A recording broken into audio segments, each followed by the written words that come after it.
Logo após a morte e ressurreição de Jesus Cristo, seus discípulos espalharam a mensagem do Evangelho por todo o Império Romano.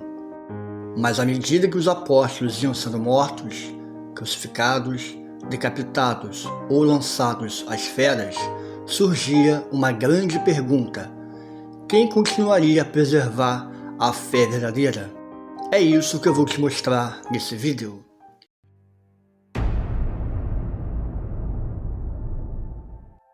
Com a morte dos apóstolos, especialmente de Pedro e Paulo, em Roma, por volta do ano 67 d.C., a igreja entrou em uma nova fase. Já não havia mais testemunhas oculares de Cristo. Era o tempo em que os seguidores precisavam de líderes firmes para manter a doutrina diante das ameaças do paganismo, das heresias internas e da fúria dos imperadores romanos. Esse período deu origem a homens que se tornaram as vozes da fé diante do caos. Chamamos de pais apostólicos aqueles que conviveram de perto com os apóstolos e herdaram sua missão.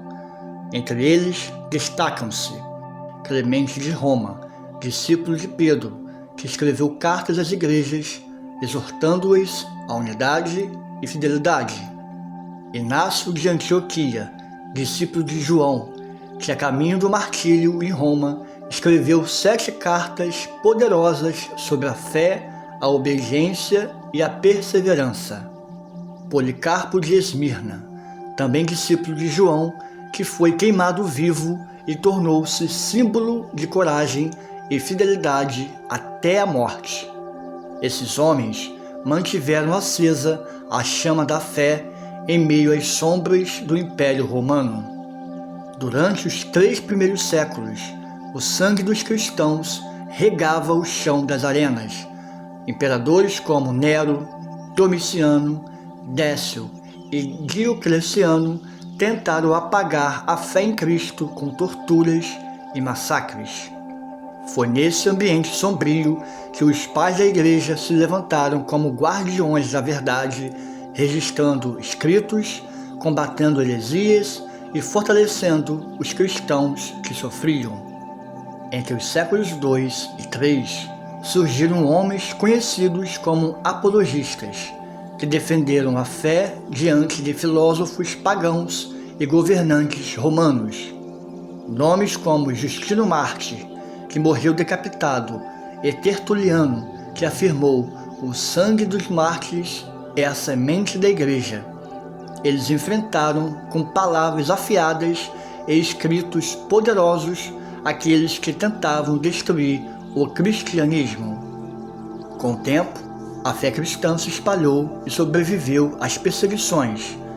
Já no século IV, após a suposta conversão do imperador Constantino e o fim das perseguições, surgiram os grandes pais da igreja, também chamados de pais da patrística. Entre eles, podemos citar Atanásio de Alexandria, que defendeu a divindade de Cristo contra a heresia ariana, Basílio de Cesareia, Gregório de Nazianzo e Gregório de Nissa, conhecidos como os pais capadócios, que moldaram a teologia da Trindade.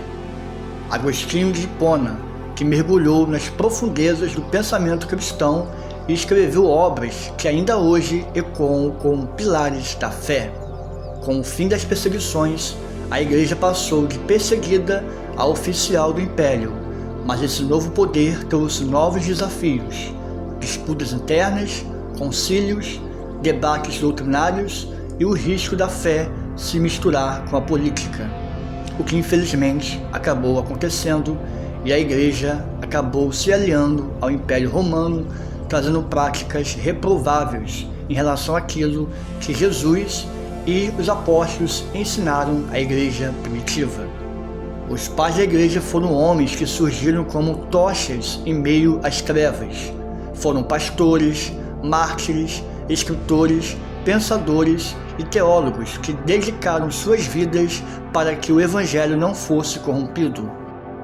Eles não apenas continuaram a missão dos apóstolos, mas também construíram as bases do cristianismo que conhecemos hoje.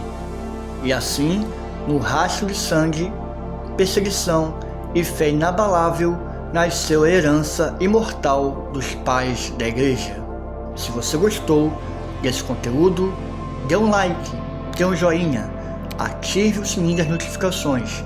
Dessa forma, todas as vezes que novos vídeos forem sendo publicados, a plataforma vai te informar. Fique com Deus e que Ele te abençoe.